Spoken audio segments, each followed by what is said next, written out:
Halo Sobat Investor, jumpa lagi di channel Investor Jelata. Kali ini saya akan membawa kabar gembira. Yaelah, kabar gembira untuk para pemegang saham Bank Jabar ya, BJBR ya, yang mungkin sudah menanti-nantikan pembagian dividen ya dari Bank Jabar ini. Nah, dia sudah mengumumkan ya kemarin sore kayaknya mengumumkan ya rapat RUPS-nya ya. Oke, seperti biasa sebelum mulai saya selingan dulu ya mempromosikan video di channel Investor Jelata ya, beberapa prediksi saham ya yang bisa teman-teman lihat di sini, dan masih banyak lagi video-video lainnya yang tidak mungkin ya saya taruh semuanya di slide ini ya. Jadi jika teman-teman berminat untuk menonton video-video ini ya, prediksi-prediksi dividen jumbo ya, bisa teman-teman langsung saja cari linknya di kolom deskripsi atau langsung saja search di playlistnya channel Investor Jelata. Nanti untuk yang MPMX saya taruh di pojok kanan atas ya. Oke, kita review dulu ya laporan keuangan akhir tahun 2023 dari BJBR ya. Walaupun sudah pernah saya buat videonya, saya ulang aja di sini ya, dimana dia pendapatannya itu ya naik 4,59%, tapi profitnya tuh turun ya 25,12% ya. Itu karena di sini ya bisa baca nih ya, beban bunga dan bagi hasil itu naik tajam ya 37% tuh. Itu yang membuat pendapatannya turun ya. Laba bersihnya jadi turun juga gitu ya, gara-gara beban bunga dan bagi hasil syariahnya ini. Oke, dan kalau dari kuartal 4 versus kuartal 3 juga ya, secara profit dia turun 33,4% ya, karena di kuartal 3 profitnya 515 miliar, tapi kuartal 4-nya hanya 343 miliar. Walaupun dari sisi revenue kuartal 4-nya naik 4,37% ya dibandingkan kuartal 3. Nah, sekarang kita ke PR dari BJBR ini ya, di mana 5 tahun terakhir rata-rata PR-nya itu ada di ketutupan ya 7,45 nih kayaknya ya, dan saat ini dia diperdagangkan di 7,13 ya.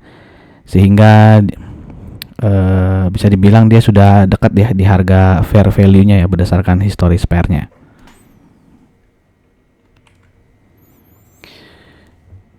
Nah, untuk PBV-nya sendiri ya, historis PBV-nya 5 tahun terakhir itu di 1,07 ya, dan saat ini dia diperdagangkan di 0,81. Jadi berdasarkan historis PBV dia under value ya, cukup jauh nih ya, 1,07 ke 0,81. Dan book value dari Bank Jabar ini saat ini di 1478,87 ya. Jadi kalau kita asumsikan harga wajarnya itu di PBV 1,07, maka harga wajarnya BJBR ini ada di 1582,39 ya.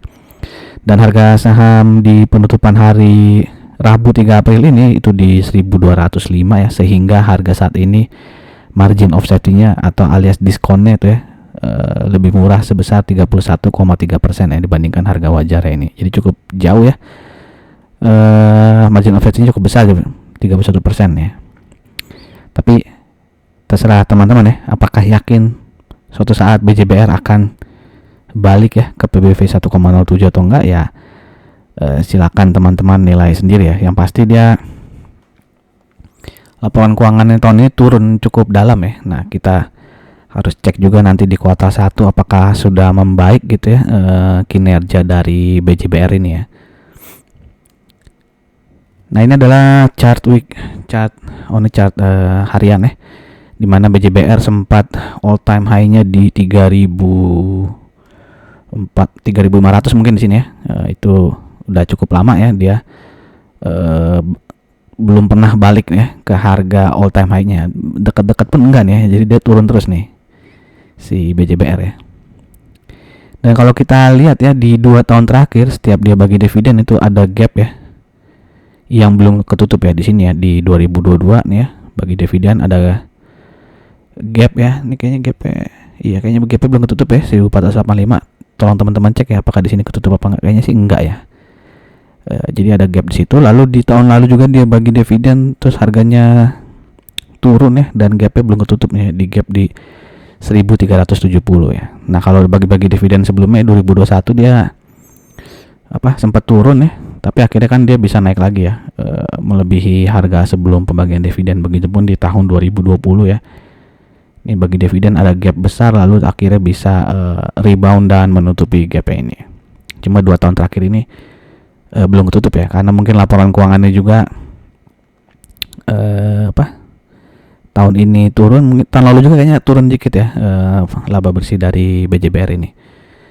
Oke, kalau kita lihat lebih dekat lagi di sini ya, dia sudah cukup lama sideways ya di antara 1105 nih ya sampai dengan 1230 ya. Jadi 1230 ini kayak ada double top di sini ya. Dia sempat nyentuh lagi di sini 1230 tapi akhirnya turun lagi. Dan 3 hari lalu dia sempat melewati 1230 ya, tapi akhirnya closingnya di bawah 1230 nih ya. Sempat naik tapi akhirnya turun lagi. Dan di hari ini pun dia masih belum bisa menembus 1230 ya. Jadi jika teman-teman yang belum punya BJBR lalu ingin masuk ke BJBR gitu ya, entah karena mau mencari capital gain-nya atau dividennya ya. Tapi kalau capital gain agak susah nih di BJBR ya, karena dia sideways-nya lama gitu ya. Jadi kalau mau cari dividennya ya ini aja ya, supportnya ada di 1155 nih saat ini ya. Kalau 1155 ini jebol ya berarti ke 1105 gitu ya. Dan perlu diingat ya tadi ya, yang 2 tahun terakhir ini dia gap-nya nggak ketutup gitu. Jadi jangan kaget nanti kalau setelah pembagian dividen terus besoknya harganya turun ya. Itu sudah sangat wajar ya, maksudnya udah hampir pasti seperti itu ya, kecuali ada kejadian yang luar biasa ya, ternyata setelah kumdet dia harganya malah stagnan gitu ya, nggak turun. Nah itu berarti beruntung lah gitu. Tapi maksudnya jangan kaget lah, udah pasti harus siap-siap dia turun sebesar minimal ya, sebesar dividen yang akan dibagikan gitu ya. Dan kalau buat nyari capital gain bisa dilihat ya, ini dia turun terus soalnya sejak dia naik di sini di 2000 berapa sih nih, 2021 ya. Dia kan naik tapi akhirnya turun terus nih. Jadi ya dari 2001 dia kecenderungannya downtrend ya. Masih downtrend panjang nih. Oke, jadi ingat ya resikonya di situ ya, supportnya ada di 1155, berikutnya supportnya di 1105 ya. Nah, kalau dia bisa break 1230 ini, nah itu berita bagus ya kalau dia bisa closing di atas 1230 ya, karena ada kemungkinan dia bisa naik terus. Syukur-syukur bisa nutup gap terdekatnya ini ya, 1370. Oke, secara EMA dia masih downtrend lagi, uptrend ya. Secara long term maupun short term dia uptrend ya, karena ada di atas EMA 20 maupun di atas EMA 200-nya. Ini adalah historis dari dividen BJBR ya, dimana saya tanggal 5 Maret ada buat video juga ya, mereview laporan keuangan 2023 sekaligus prediksi dividennya. Dan saat itu saya memprediksi ya, kalau dividen payout ratio-nya sama seperti tahun lalu 47%, maka dividennya sebesar Rp79,44 ya. Dan pada saat itu kalau kita bagi dengan harga saham di tanggal 5 Maret itu, berarti dividen yield-nya sekitar 6,7%.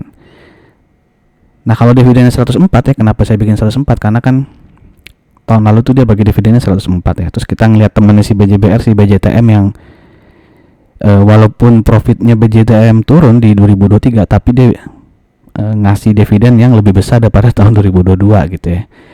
Nah, jadi saya berpikir mungkin BJBR nanti sama kayak BJTM gitu ya, walaupun labanya turun tapi dia bisa ngasih dividen lebih besar ya, atau minimal sama seperti tahun lalu ya. Jadi waktu itu saya bikin 2 prediksi ya, di antara Rp79,44 atau dia bisa bagi sama seperti tahun 2022 yaitu sebesar Rp104 gitu ya. Jadi di antara itulah prediksi dividen yang saya buat di tanggal 5 Maret ya. Nah, kenyataannya sekarang dividen payout ratio-nya adalah 58,27% ya. Jadi naik ya dividen payout ratio-nya bandingkan tahun lalu 47. Dan berarti jumlah nominalnya adalah 95,05 ya. Jadi secara nominal rupiah turun ya dari 104 menjadi 95,05. Tapi ya masih ada di rentang prediksi yang tadi ya, di antara 79 sampai dengan 104. Dan jika dibagi dengan harga saham penutupan di hari Rabu ini 3 April di 1205, maka potensi dividen yield-nya masih sangat besar ya, 7,88 ya. Ya besar lah ya, di atas bunga deposito ya, hampir 2 kalinya bunga deposito gitu ya. Tapi sekali lagi yang perlu diingat, yang dikonsider adalah tadi ya, 2 tahun terakhir setelah bagi dividen, gap yang terjadi itu belum ketutup gitu ya.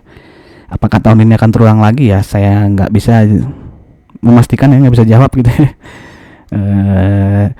Jadi kita cuma bisa mengantisipasi gitu biar nggak kaget kalau kita masuk ke BJBR terus habis bagi dividen harganya turun terus kita bilang wah dividen trap nih, dividen trap ya. Ya kalau itu udah hampir pastilah ketika 1 hari setelah bagi dividen harganya akan turun gitu ya. Jadi ya silakan teman-teman analisa lagi lah resikonya, apakah bisa menanggung resiko harganya turun sekitar 7% nanti ya setelah bagi dividen. Silakan dipikirkan sebelum melakukan aksi beli BJBR. Oke, demikian saja informasi dari saya, semoga bisa berguna untuk teman-teman. Sekali lagi jika dirasakan video-video di channel ini bermanfaat, saya minta tolong untuk like, comment, and share-nya. Terima kasih, sampai jumpa lagi di video-video berikutnya. Salam jelata.